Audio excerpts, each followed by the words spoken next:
ಸ್ನೇಹಿತರೆ, ಇಸ್ರೋದ ವಿಕ್ರಮ್ ಸಾರಾಭಾಯಿ ಸ್ಪೇಸ್ ಸೆಂಟ್ರಲ್ಲಿ ಖಾಲಿರ್ತಕ್ಕಂಥ ಹುದ್ದೆಗಳಿಗೆ ಸಂಬಂಧಪಟ್ಟಂತೆ ಇದಕ್ಕೂ ಮುಂಚೆ ನಾನು ಒಂದು ನೋಟಿಸ್ ಬಗ್ಗೆ ಮಾಹಿತಿಯನ್ನು ನಿಮಗೆ ತಿಳಿಸಿಕೊಟ್ಟಿದ್ದೆ. ಆ ಒಂದು ನೋಟಿಸಲ್ಲಿ ಅವರು ಈ ಒಂದು ಮಾಹಿತಿಯನ್ನು ಕೊಟ್ಟಿದ್ರಂದ್ರೆ ಇಲ್ಲಿ ಯಾವ ರೀತಿ ಆದಂಥ ಹುದ್ದೆಗಳು ಖಾಲಿದಾವ ಮತ್ತು ಒಂದು ಹುದ್ದೆಗಳಿಗೆ ಸಂಬಂಧಪಟ್ಟಂತೆ ಅರ್ಜಿನ ಸಲ್ಲಿಸೋದಕ್ಕೆ ಯಾವ ರೀತಿ ಕ್ವಾಲಿಫಿಕೇಷನ್ ಆಗಿರಬೇಕು, ಜೊತೆಗೆ ಸ್ಯಾಲ್ರಿ ಇನ್ನಿತರ ಮಾಹಿತಿ ಬಗ್ಗೆ ಅದರಲ್ಲಿ ಅವರು ಕೊಟ್ಟಿದ್ದರು. ಇನ್ನು ಉಳಿದ ಮಾಹಿತಿ ಬಗ್ಗೆ ನಾವಿಲ್ಲಿ ಇವತ್ತಿನ ಈ ಒಂದು ವಿಡಿಯೋದಲ್ಲಿ ಪ್ರತಿಯೊಂದು ಕೂಡ ಇವರಿಗೆ ನೋಡ್ತಾ ಹೋಗೋಣ. ಅದೇ ರೀತಿ ಒಂದು ವಿಡಿಯೋನ ಯಾರಾದರೂ ಹೊಸದಾಗಿ ನೋಡ್ತಾ ಇದ್ರೆ ಸಬ್ಸ್ಕ್ರೈಬ್ ಮಾಡ್ಕೊಳ್ಳಿ. ಇದಕ್ಕೂ ಮುಂಚೆ ಮಾಡಿರ್ತಕ್ಕಂಥ ಆ ಒಂದು ವಿಡಿಯೋನು ಕೂಡ ಈ ಒಂದು ವಿಡಿಯೋದ ಎಂಡ್ ಸ್ಕ್ರೀನಲ್ಲಿ ಕೊಟ್ಟಿರ್ತೀನಿ. ಯಾರೆಲ್ಲ ಇಲ್ಲಿ ಖಾಲಿರ್ತಕ್ಕಂಥ ಹುದ್ದೆಗಳಿಗೆ ಸಂಬಂಧಪಟ್ಟಂತೆ ಅರ್ಜಿನ ಸಲ್ಲಿಸಬೇಕಂತ ಅನ್ಕೊಂಡಿರ್ತೀರಿ, ಆ ಒಂದು ವಿಡಿಯೋದಲ್ಲಿ ಹೇಳಿರ್ತಕ್ಕಂಥ ಕ್ವಾಲಿಫಿಕೇಶನ್ ಬಗ್ಗೆ ಚೆಕ್ ಮಾಡ್ಕೊಂಡು ಆ ಒಂದು ಕ್ವಾಲಿಫಿಕೇಶನ್ ಆಗಿದ್ರೆ ಸಾಕು, ಇಲ್ಲಿ ಖಾಲಿರ್ತಕ್ಕಂಥ ಹುದ್ದೆಗಳಿಗೆ ಸಂಬಂಧಪಟ್ಟಂತೆ ನೀವು ಇಲ್ಲಿ ಅರ್ಜಿನ ಸಲ್ಲಿಸಬಹುದಾಗಿರುತ್ತೆ. ಇನ್ನು ಇವಾಗ ಇಲ್ಲಿ ಖಾಲಿರ್ತಕ್ಕಂಥ ಹುದ್ದೆಗಳಿಗೆ ಸಂಬಂಧಪಟ್ಟಂತೆ ಅರ್ಜಿನ ಸಲ್ಲಿಸೋದಕ್ಕೆ ಪ್ರಾರಂಭವಾಗಿದೆ. ಇನ್ನು ಅರ್ಜಿ ಸಲ್ಲಿಸುವ ಕೊನೆಯ ದಿನಾಂಕ ಬಂದ್ಬಿಟ್ಟು 15/4/2025 ತನಕ ಕಾಲಾವಕಾಶ ಇರುತ್ತೆ. ಎಲಿಜಿಬಲ್ ಆಗಿರ್ತಕ್ಕಂಥ ಅಭ್ಯರ್ಥಿಗಳ ಈ ಒಂದು ದಿನಾಂಕದ ಒಳಗಾಗಿ ನೀವು ಇಲ್ಲಿ ಅಪ್ಲಿಕೇಶನ್ ಹಾಕ್ಬೋದು. ಇನ್ನು ಈ ಒಂದು ಅಪ್ಲೈ ಮಾಡೋ ಲಿಂಕನ್ನು ನಮ್ಮ ಟೆಲಿಗ್ರಾಮ್ ಗ್ರೂಪಲ್ಲಿ ಕೊಟ್ಟಿರ್ತೀನಿ. ಆ ಒಂದು ಲಿಂಕ್ ಮೇಲೆ ಕ್ಲಿಕ್ ಮಾಡ್ಕೊಂಡು ಅರ್ಜಿನ ಸಲ್ಲಿಸ್ಬೋದು. ಯಾವ ರೀತಿ ಅರ್ಜಿನ ಸಲ್ಲಿಸ್ಬೇಕಂದ್ರೆ, ನಾನು ಟೆಲಿಗ್ರಾಮ್ ಗ್ರೂಪಲ್ಲಿ ಕೊಟ್ಟಿರ್ತಕ್ಕಂಥ ಲಿಂಕ್ ಮೇಲೆ ಕ್ಲಿಕ್ ಮಾಡಿದ ತಕ್ಷಣ ಡೈರೆಕ್ಟಾಗಿ ನಿಮಗೆ ಈ ರೀತಿ ಪೇಜ್ ಓಪನ್ ಆಗುತ್ತಲ್ಲ, ಓಪನ್ ಆದ ತಕ್ಷಣ ಇಲ್ಲಿ ಸೈಡಲ್ಲಿ ಕಾಣ್ತಿರ್ತಕ್ಕಂಥ ಈ ಒಂದು ಅಪ್ಲೈ ಮೇಲೆ ಕ್ಲಿಕ್ ಮಾಡ್ಕೊಂಡು ನೀವು ಇಲ್ಲಿ ಅರ್ಜಿನ ಸಲ್ಲಿಸ್ಬೋದಾಗಿರುತ್ತೆ. ಇಲ್ಲಿ ಕೂಡ ಅವರು ಮಾಹಿತಿಯನ್ನು ಕೊಟ್ಟಿರ್ತಾರೆ. ನಿಮ್ಗೆ ಏನಾದರೂ ಡೌಟ್ಗಳಿದ್ರೆ ಇಲ್ಲಿ ಕೂಡ ಚೆಕ್ ಮಾಡ್ಕೊಂಡು ವೆರಿಫೈ ಮಾಡ್ಕೊಂಡು ಅಪ್ಲಿಕೇಶನ್ನ ಹಾಕ್ಬೋದು. ಇವಾಗ ಇದಕ್ಕೂ ಮುಂಚೆ ನಿಮಗೆ ಕ್ವಾಲಿಫಿಕೇಷನ್ ಯಾವ ರೀತಿ ಆಗಿರಬೇಕು, ಯಾವ ರೀತಿ ಆದಂಥ ಹುದ್ದೆಗಳು ಖಾಲಿದಾವ, ಎಷ್ಟೆಷ್ಟು ಹುದ್ದೆಗಳು ಖಾಲಿದಾವ, ಅದರ ಬಗ್ಗೆ ನಿಮಗೆ ಮಾಹಿತಿಯನ್ನು ತಿಳಿಸಿಕೊಟ್ಟಿದ್ದೀನಿ. ಇವಾಗ ಡೈರೆಕ್ಟಾಗಿ ನಾವಿಲ್ಲಿ ಅಂದರೆ ಯಾವ ರೀತಿ ಆಯ್ಕೆ ವಿಧಾನ ಇರುತ್ತೋ ಅದ್ರ ಬಗ್ಗೆ ನಾವಿಲ್ಲಿ ಮಾಹಿತಿಯನ್ನು ನೋಡ್ತಾ ಹೋಗೋಣ. ಇಲ್ಲಿ ಫೈರ್ಮ್ಯಾನು, ಕುಕ್ಕು ಜೊತೆಗೆ ಇನ್ನಿತರ ಹುದ್ದೆಗಳನ್ನ ಅವರು ನೋಟಿಫಿಕೇಶನ್ನ ಮಾಡ್ತಾ ಇದ್ದಾರೆ. ಇನ್ನು ಹೌ ಟು ಅಪ್ಲೈ ಬಗ್ಗೆನೂ ಕೂಡ ಕೊಟ್ಟಿರ್ತಾರೆ. ಈ ಒಂದು ಅಪ್ಲೈ ಮಾಡೋ ಲಿಂಕನ್ನು ನೀವು ಇಲ್ಲಿ ಚೆಕ್ ಮಾಡ್ಕೊಳ್ಳಿ. ಈ ಒಂದು ಲಿಂಕ್ ಮೂಲಕ ನೀವು ಇಲ್ಲಿ ಅಪ್ಲಿಕೇಶನ್ನ ಹಾಕಬೇಕಾಗತ್ತೆ. ಡೈರೆಕ್ಟಾಗಿ ಅದನ್ನ ನಾನು ನಮ್ಮ ಟೆಲಿಗ್ರಾಮ್ ಗ್ರೂಪಲ್ಲಿ ಕೊಟ್ಟಿರ್ತೇನೆ.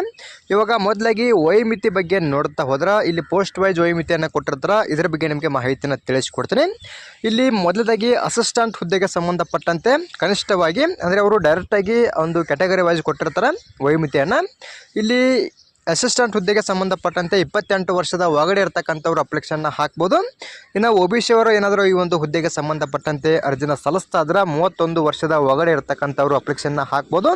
ಇನ್ನು SC ST ಮತ್ತು EWS ಅಭ್ಯರ್ಥಿಗಳು 28 ವರ್ಷದ ಒಳಗಡೆ ಇದ್ದರೆ ಸಾಕು, ನೀವು ಇಲ್ಲಿ ಅಪ್ಲಿಕೇಶನ್ನ ಹಾಕ್ಬೋದಾಗಿರುತ್ತೆ. ಇನ್ನು ಇದಾದಮೇಲೆ ಇಲ್ಲಿ ಕೊಟ್ಟಿರ್ತಕ್ಕಂಥ ಈ ಒಂದು ಹುದ್ದೆಗಳಿಗೆ ಸಂಬಂಧಪಟ್ಟಂತೆ ಅಂದರೆ ಡ್ರೈವರ್ ಹುದ್ದೆಗಳಿಗೆ ಸಂಬಂಧಪಟ್ಟಂತೆ ನೀವೇನಾದರೂ ಅಪ್ಲಿಕೇಶನ್ನ ಹಾಕ್ತಾ ಇದ್ರೆ ಇವಾರ್ದವರು ಅಂದರೆ ಜನರಲ್ ಕ್ಯಾಂಡಿಡೇಟ್ಸ್ಗಳು ಬಂದ್ಬಿಟ್ಟು 35 ವರ್ಷದ ಒಳಗಡೆ ಇದ್ದರೆ ಸಾಕು ಅಪ್ಲಿಕೇಶನ್ನ ಹಾಕ್ಬೋದು. ಇನ್ನು OBC ಅವರು 38 ವರ್ಷದ ಒಳಗಡೆ ಇರಬೇಕಾಗತ್ತೆ. ಇನ್ನು SC ST ಮತ್ತು EWS ಅಭ್ಯರ್ಥಿಗಳು 35 ವರ್ಷದ ಒಳಗಡೆ ಇದ್ದರೆ ಸಾಕು, ನೀವು ಇಲ್ಲಿ ಅಪ್ಲಿಕೇಶನ್ನ ಹಾಕ್ಬೋದಾಗಿರುತ್ತೆ. ಇನ್ನು ಇದಾದಮೇಲೆ ಫೈರ್ಮನ್ ಹುದ್ದೆಗೆ ಸಂಬಂಧಪಟ್ಟಂತೆ ಇವಾರ್ದವರು 25 ವರ್ಷದ ಒಳಗಡೆ ಇರಬೇಕು.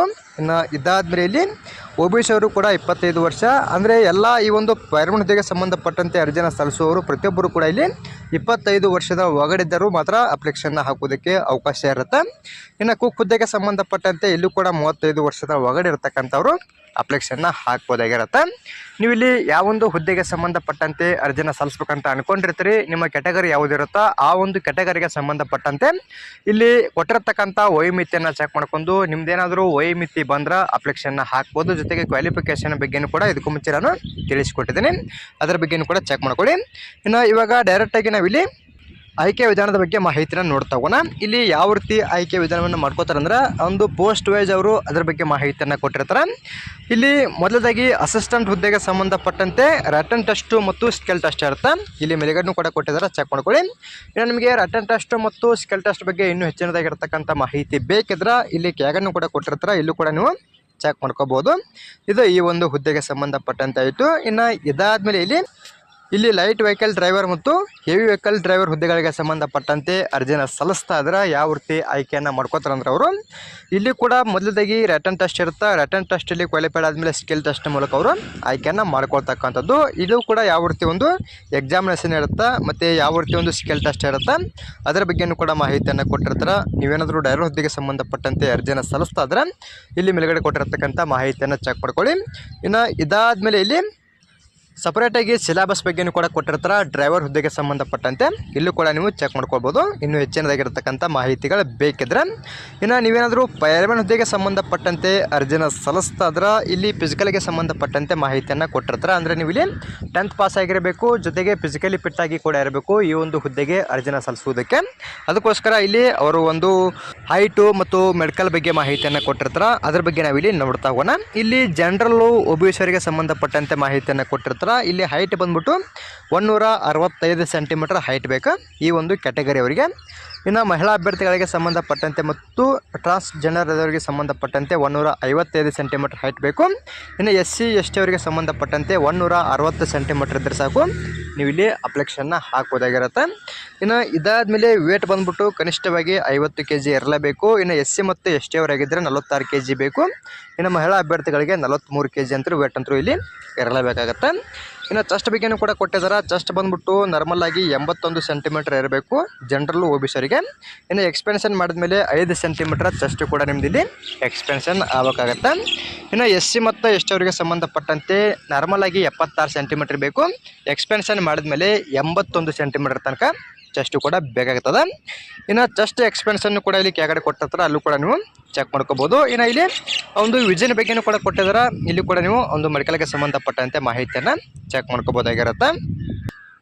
ಮೇನಾಗಿ ಹೈಟು ಮತ್ತು ಚೆಸ್ಟ್ನ ಚೆಕ್ ಮಾಡ್ಕೊಳ್ಳಿ, ಜೊತೆಗೆ ವೇಟು ಕೂಡ ಕೊಟ್ಟಿದ್ದಾರೆ, ಅದ್ರ ಬಗ್ಗೆನೂ ಕೂಡ ನೀವು ಇಲ್ಲಿ ಚೆಕ್ ಮಾಡ್ಕೋಬೇಕಾಗತ್ತೆ.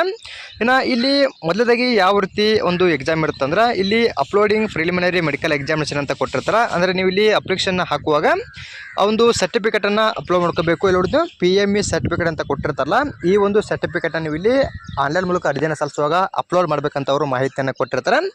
ಇನ್ನು ಇದಾದಮೇಲೆ ಮೊದಲೇದಾಗಿ ರಿಟರ್ನ್ ಟೆಸ್ಟ್ ಇರುತ್ತೆ. ರಿಟರ್ನ್ ಟೆಸ್ಟ್ ಅಂದರೆ ಇಲ್ಲಿ ನೀವು ಅಪ್ಲೋಡ್ ಮಾಡಿರ್ತಕ್ಕಂಥ ಸರ್ಟಿಫಿಕೇಟು ವ್ಯಾಲಿಡ್ ಆಗಿದ್ದರೆ ಮಾತ್ರ ನಿಮಗೆ ಒಂದು ರಿಟರ್ನ್ ಎಕ್ಸಾಮ್ಗೆ ಸಂಬಂಧಪಟ್ಟಂಥ ಅಡ್ಮಿಟ್ ಕಾರ್ಡ್ನ ಇಶ್ಯೂ ಮಾಡಿರ್ತಾರೆ, ಅವಾಗ ನೀವು ಇಲ್ಲಿ ಎಕ್ಸಾಮ್ಗೆ ಅಟೆಂಡ್ ಆಗ್ಬೋದು.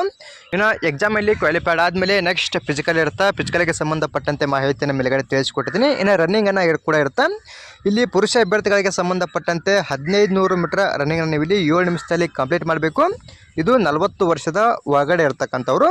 ಇನ್ನು ಇಲ್ಲಿ 8 ನಿಮಿಷ ಅಂತ ಕೊಟ್ಟಿರ್ತಾರೆ. ಇದು 40 ವರ್ಷಕ್ಕಿಂತ ಮೇಲ್ಪಟ್ಟ ಅಭ್ಯರ್ಥಿಗಳು ನೀವು ಇಲ್ಲಿ 8 ನಿಮಿಷದಲ್ಲಿ ಈ ಒಂದು ರನ್ನಿಂಗನ್ನು ಕಂಪ್ಲೀಟ್ ಮಾಡಬೇಕಾಗತ್ತೆ. ಇನ್ನು ಶೂಸ್ ವಿತ್ ಸ್ಪೈಕ್ಸ್ ಇಲ್ಲಿ ಅಲೌಡ್ ಇರೋಂಗಿಲ್ಲ. ಇನ್ನು ಇದಾದಮೇಲೆ ಟ್ರಾನ್ಸ್ಜೆಂಡರು ಮತ್ತು ಮಹಿಳಾ ಅಭ್ಯರ್ಥಿಗಳಿಗೆ ಸಂಬಂಧಪಟ್ಟಂತೆ 800 ಮೀಟರ್ ರನ್ನಿಂಗ್ ಇರುತ್ತೆ. ಇದನ್ನ ನೀವು ಇಲ್ಲಿ 4 ನಿಮಿಷದಲ್ಲಿ ಕಂಪ್ಲೀಟ್ ಮಾಡ್ಕೋಬೇಕು, 40 ವರ್ಷದ ಒಳಗಡೆ ಇರ್ತಕ್ಕಂಥವ್ರು. ಇನ್ನು 40 ವರ್ಷಕ್ಕಿಂತ ಮೇಲ್ಪಟ್ಟ ಅಭ್ಯರ್ಥಿಗಳು ಏನಾದರೂ ಇದ್ದರೆ ಇದನ್ನ ನೀವು ಇಲ್ಲಿ 5 ನಿಮಿಷದಲ್ಲಿ ಕಂಪ್ಲೀಟ್ ಮಾಡಬೇಕಾಗತ್ತೆ. ಇಲ್ಲಿ ಫಿಸಿಕಲ್ ಎಫಿಷಿಯನ್ಸಿ ಇರುತ್ತೆ ಫಸ್ಟು, ಅದಾದಮೇಲೆ ಇಲ್ಲಿ ನೆಕ್ಸ್ಟಲ್ಲಿ PET ಕೂಡ ಇರುತ್ತೆ, ಅಂದರೆ ಹೈಟು ಚೆಸ್ಟು ಅದನ್ನು ಕೂಡ ಇಲ್ಲಿ ಚೆಕ್ ಮಾಡ್ತಕ್ಕಂಥದ್ದು. ಇನ್ನು ಇಲ್ಲಿ ರೋಪ್ ಕ್ಲೈಂಬಿಂಗು ಜೊತೆಗೆ ಇನ್ನಿತರ ಫಿಸಿಕಲ್ ಟೆಸ್ಟ್ ಕೂಡ ಇರ್ತಾವೆ. ಯಾವ ರೀತಿ ಇರ್ತಾವೆ ಅಂದರೆ ಇಲ್ಲಿ ಮೊದಲಾಗಿ ರೋಪ್ ಕ್ಲೈಂಬಿಂಗ್ ಇರುತ್ತೆ, ಅಂದರೆ ಹಗ್ಗವನ್ನು ಏರುವುದು. ಇಲ್ಲಿ 5 ಮೀಟರ್ ಹಗ್ಗವನ್ನು ನೀವು ಇಲ್ಲಿ ಏರಬೇಕಾಗತ್ತೆ ಗ್ರೌಂಡಿಂದ, ಅಂದರೆ ನೆಲದಿಂದ ನೀವು ಇಲ್ಲಿ 5 ಮೀಟರ್ ಎತ್ತರವನ್ನು ಇಲ್ಲಿ ಹಗ್ಗವನ್ನು ಹತ್ತುವುದು. ಇನ್ನು ಮಹಿಳಾ ಅಭ್ಯರ್ಥಿಗಳಿಗೆ ಸಂಬಂಧಪಟ್ಟಂತೆ 4.5 ಮೀಟರ್ ಇರುತ್ತೆ, ಇದು ಕೂಡ ಗ್ರೌಂಡ್ ಲೆವೆಲಿಂದ. ಇನ್ನು ಇಲ್ಲಿ ಪುರುಷರಿಗೆ ಸಂಬಂಧಪಟ್ಟಂತೆ ಏಜ್ ವೈಸ್ ಅವರು ಡಿವೈಡ್ ಮಾಡಿ ಕೊಟ್ಟಿರ್ತಾರೆ. ಇದು 40 ವರ್ಷಕ್ಕಿಂತ ಕೆಳಗಡೆ ಇರ್ತಕ್ಕಂಥ ಅಭ್ಯರ್ಥಿಗಳಿಗೆ, ಇದು 40 ವರ್ಷಕ್ಕಿಂತ ಮೇಲ್ಪಟ್ಟ ಅಭ್ಯರ್ಥಿಗಳಿಗೆ ಸಂಬಂಧಪಟ್ಟಂತೆ ಕೊಟ್ಟಿರ್ತಾರೆ. ನಿಮ್ದು ಯಾವ ಒಂದು ವೈಮಿತಿ ಒಳಗಡೆ ಬರುತ್ತಾ ಅದನ್ನ ನೀವು ಇಲ್ಲಿ ಕರೆಕ್ಟಾಗಿ ಚೆಕ್ ಮಾಡ್ಕೊಂಡು ಇಲ್ಲಿ ಫಿಸಿಕಲ್ ಬಗ್ಗೆ ಮಾಹಿತಿಯನ್ನು ಚೆಕ್ ಮಾಡ್ಕೊಳ್ಳಿ. ಇನ್ನು ಇದಾದಮೇಲೆ ಇಲ್ಲಿ carrying a woman dummy by fireman slip ಅಂತ ಕೊಟ್ಟಿರ್ತಾರೆ. ಅಂದರೆ ಒಂದು ವುಮನ್ ಡಮ್ಮಿಯನ್ನು ಹೊತ್ಕೊಂಡು ಕೇಸಿಂದ ನೀವು ಇಲ್ಲಿ 60 kgಯನ್ನು ಹೊತ್ಕೊಂಡು 50 kg ಮಹಿಳೆಯರಿಗೆ ಇರುತ್ತೆ. ಅಂದರೆ ನೀವು ಇಲ್ಲಿ ಮಹಿಳೆಯರು ಏನಾದರೂ ಇದ್ದರೆ 50 kgಯನ್ನು ಹೊತ್ಕೊಂಡು ಓಡಬೇಕಾಗತ್ತೆ. ಇನ್ನು ನೀವೇನಾದರೂ ಪುರುಷರಾಗಿದ್ದರೆ 60 kgಯನ್ನು ಹೊತ್ಕೊಂಡು ಓಡಬೇಕಾಗತ್ತೆ. ಇಲ್ಲಿ 25 ಮೀಟರ್ ದೂರವನ್ನು 60 ಸೆಕೆಂಡಲ್ಲಿ ಕಂಪ್ಲೀಟ್ ಮಾಡ್ಕೋಬೇಕು ಪುರುಷರು. ಇನ್ನು 25 ಮೀಟರನ್ನು ಇಲ್ಲಿ 75 ಸೆಕೆಂಡಲ್ಲಿ ಕಂಪ್ಲೀಟ್ ಮಾಡ್ಕೋಬೇಕು ಮಹಿಳೆಯರು. ಈ ರೀತಿಯಾಗಿ ನೀವು ಇಲ್ಲಿ ಫಿಸಿಕಲ್ ಬಗ್ಗೆ ಚೆಕ್ ಮಾಡ್ಕೊಳ್ಳಿ. ಇದು 40 ವರ್ಷಕ್ಕಿಂತ ಕೆಳಗಡೆ ಇರ್ತಕ್ಕಂಥ ಅಭ್ಯರ್ಥಿಗಳು ನಾನು ಹೇಳ್ತಾ ಇದ್ದೀನಿ. ಇನ್ನು ಲಾಂಗ್ ಜಂಪ್ ಕೂಡ ಇರುತ್ತೆ. ಇಲ್ಲಿ ಲಾಂಗ್ ಜಂಪ್ ಅಂದ್ಬಿಟ್ಟು ಪುರುಷರಿಗೆ 3.8 ಮೀಟರ್ ಲಾಂಗ್ ಜಂಪ್ ಇರುತ್ತೆ, ಇದನ್ನ 3 ಚಾನ್ಸಲ್ಲಿ ಕಂಪ್ಲೀಟ್ ಮಾಡಬೇಕು. ಇನ್ನು ಮಹಿಳಾ ಅಭ್ಯರ್ಥಿಗಳಿಗೆ ಸಂಬಂಧಪಟ್ಟಂತೆ 3.5 ಮೀಟರ್ ಲಾಂಗ್ ಜಂಪ್ ಇರುತ್ತೆ, ಇದನ್ನು ಕೂಡ ನೀವು ಇಲ್ಲಿ 3 ಚಾನ್ಸಲ್ಲಿ ಕಂಪ್ಲೀಟ್ ಮಾಡಬೇಕಾಗತ್ತೆ. ಇನ್ನು ರನ್ನಿಂಗ್ ಇರುತ್ತೆ 100 ಮೀಟರ್, ಇದು ಪುರುಷರಿಗೆ ಸಂಬಂಧಪಟ್ಟಂತೆ 15 ಸೆಕೆಂಡ್ ಇರುತ್ತೆ ಟೈಮಿಂಗು. ಈ ಒಂದು ಟೈಮಿಂಗ್ ಒಳಗಡೆಗೆ ಈ ಒಂದು ರನ್ನಿಂಗನ್ನು ಕಂಪ್ಲೀಟ್ ಮಾಡ್ಕೋಬೇಕು. ಇನ್ನು ಇದಾದಮೇಲೆ ಇಲ್ಲಿ ಮಹಿಳಾ ಅಭ್ಯರ್ಥಿಗಳು ಈ ಒಂದು ರನ್ನಿಂಗನ್ನು ಇಲ್ಲಿ 17 ಸೆಕೆಂಡಲ್ಲಿ ಕಂಪ್ಲೀಟ್ ಮಾಡಬೇಕಾಗತ್ತಾ. ಇಷ್ಟು ಒಂದು ಫಿಸಿಕಲ್ಗೆ ಸಂಬಂಧಪಟ್ಟಂತೆ ಮಾಹಿತಿಯನ್ನು ಕೊಟ್ಟಿದ್ದಾರೆ ಫೈರ್ಮ್ಯಾನ್ ಹುದ್ದೆಗೆ ಸಂಬಂಧಪಟ್ಟಂತೆ. ಇನ್ನು ಇದಾದಮೇಲೆ ಫೈನಲ್ ರಿಸಲ್ಟ್ನವರು ಅನೌನ್ಸ್ ಮಾಡ್ತಾರೆ ಮೆಡಿಕಲ್ನ ಮೂಲಕ. ಈ ರೀತಿಯಾಗಿ ಇಲ್ಲಿ ಆಯ್ಕೆ ವಿಧಾನದ ಬಗ್ಗೆ ಮಾಹಿತಿಯನ್ನು ಕೊಟ್ಟಿರ್ತಾರೆ. ಇನ್ನು ಇದಾದ್ಮೇಲೆ ಕುಕ್ ಹುದ್ದೆಗೆ ಸಂಬಂಧಪಟ್ಟಂತೆ ನೋಡ್ತಾ ಹೋದ್ರೆ ಇಲ್ಲಿ ಕುಕ್ ಹುದ್ದೆಗೆ ಸಂಬಂಧಪಟ್ಟಂತೆ ಕೂಡ ಎಕ್ಸಾಮ್ ಇರುತ್ತೆ. ಎಕ್ಸಾಮಲ್ಲಿ ಕ್ವಾಲಿಫೈಡ್ ಆದಮೇಲೆ ಸ್ಕಿಲ್ ಟೆಸ್ಟ್ ಕೂಡ ಇರ್ತಕ್ಕಂಥದ್ದು. ಇನ್ನು ಅಪ್ಲಿಕೇಶನ್ ಫೀ ಕೂಡ ಇರುತ್ತೆ. ಯಾರಿಗೆಲ್ಲ ಅಪ್ಲಿಕೇಶನ್ ಫೀ ಇದೆ ಅಂದರೆ ಇಲ್ಲಿ ಕರೆಕ್ಟಾಗಿ ಚೆಕ್ ಮಾಡ್ಕೊಳ್ಳಿ. ಇಲ್ಲಿ 500 ರೂಪಾಯಿ ಒಂದು ಅಪ್ಲಿಕೇಶನ್ ಫೀ ಇರುತ್ತೆ. ಇನ್ನು ಇದಾದ್ಮೇಲೆ ಮಹಿಳಾ ಅಭ್ಯರ್ಥಿಗಳಿಗೆ ಮತ್ತು SC ST ಎಕ್ಸ್ ಸರ್ವಿಸ್ಮೆನು ಅದೇ ರೀತಿ PWBD ಅಭ್ಯರ್ಥಿಗಳಿಗೆ ಸಂಬಂಧಪಟ್ಟಂತೆ ಇಲ್ಲಿ 400 ರೂಪಾಯಿ ವಾಪಸ್ ರಿಫಂಡ್ ಆಗುತ್ತೆ ಅಂತ ಮಾಹಿತಿಯನ್ನು ಕೊಟ್ಟಿರ್ತಾರೆ. ಅಂದರೆ ಎಲ್ಲ ಅಭ್ಯರ್ಥಿಗಳಿಗೆ ಸಂಬಂಧಪಟ್ಟಂತೆ ಇಲ್ಲಿ 500 ರೂಪಾಯಿ ಪೇ ಇರುತ್ತೆ. ನೀವು ಪೇ ಮಾಡಿದ್ಮೇಲೆ ಇಲ್ಲಿ ಕೊಟ್ಟಿರ್ತಕ್ಕಂಥ ಅಭ್ಯರ್ಥಿಗಳಿಗೆ ಇಲ್ಲಿ ವಾಪಸ್ಸಾಗಿ 400 ರೂಪಾಯಿ ರಿಫಂಡ್ ಆಗುತ್ತೆ ಅಂತ ಅವರು ಮಾಹಿತಿಯನ್ನು ಕೊಟ್ಟಿರ್ತಾರೆ. ಇನ್ನೊಂದು ಅಪ್ಲಿಕೇಶನ್ ಫೀ ನೀವು ಇಲ್ಲಿ ಆನ್ಲೈನ್ ಮೂಲಕ ಅರ್ಜಿನ ಸಲ್ಲಿಸುವಾಗಲೇ ಪೇ ಮಾಡಬೇಕಾಗತ್ತೆ. ಇನ್ನು ಜೊತೆಗೆ ಇಲ್ಲಿ ರಿಟನ್ ಟೆಸ್ಟ್ ಒಂದು ಎಕ್ಸಾಮಿನೇಷನ್ ಸೆಂಟರ್ನು ಕೂಡ ಕೊಟ್ಟಿರ್ತಾರೆ. ನಮ್ಮ ಕರ್ನಾಟಕದಲ್ಲಿ ಬೆಂಗಳೂರಲ್ಲಿ ಮಾತ್ರ ಎಕ್ಸಾಮಿನೇಷನ್ ಇರುತ್ತೆ. ಕರೆಕ್ಟಾಗಿ ಚೆಕ್ ಮಾಡ್ಕೊಂಡು ಅಪ್ಲಿಕೇಶನ್ನ ಹಾಕ್ಬೋದು. ಇನ್ನು ಈ ಒಂದು ಹುದ್ದೆಗಳಿಗೆ ಸಂಬಂಧಪಟ್ಟಂತೆ ನಿಮಗೆ ಏನಾದರೂ ಇಲ್ಲಿ ಇನ್ನೂ ಹೆಚ್ಚಿನದಾಗಿರ್ತಕ್ಕಂಥ ಮಾಹಿತಿಗಳು ಬೇಕಿದ್ರೆ ಅಥವಾ ಏನಾದರೂ ಡೌಟ್ಗಳಿದ್ದರೆ ಕಮೆಂಟ್ ಮಾಡಿ, ಅದರ ಬಗ್ಗೆಯೂ ಕೂಡ ಮತ್ತಷ್ಟು ಮಾಹಿತಿಯನ್ನು ತಿಳಿಸ್ಕೊಡ್ತೀನಿ. ಅದೇ ರೀತಿ ಈ ಒಂದು ಮಾಹಿತಿ ತಮಗೆ ಇಷ್ಟವಾದಲ್ಲಿ ನಮ್ಮ ಚಾನಲ್ನ ಸಬ್ಸ್ಕ್ರೈಬ್ ಮಾಡ್ಕೊಳ್ಳಿ, ಹಾಗೆ ಲೈಕ್ ಮಾಡಿರಿ, ನಿಮ್ಮ ಸ್ನೇಹಿತರು ಕೂಡ ಶೇರ್ ಮಾಡಿ, ಅವರು ಕೂಡ ಇಲ್ಲಿ ಖಾಲಿರ್ತಕ್ಕಂಥ ಹುದ್ದೆಗಳಿಗೆ ಸಂಬಂಧಪಟ್ಟಂತೆ ಅರ್ಜಿನ ಸಲ್ಲಿಸಲಿ. ಅದೇ ರೀತಿ ಮತ್ತೆ ಮುಂದಿನ ವಿಡಿಯೋದಲ್ಲಿ ಭೇಟಿಯಾಗೋಣ. Thanks for watching.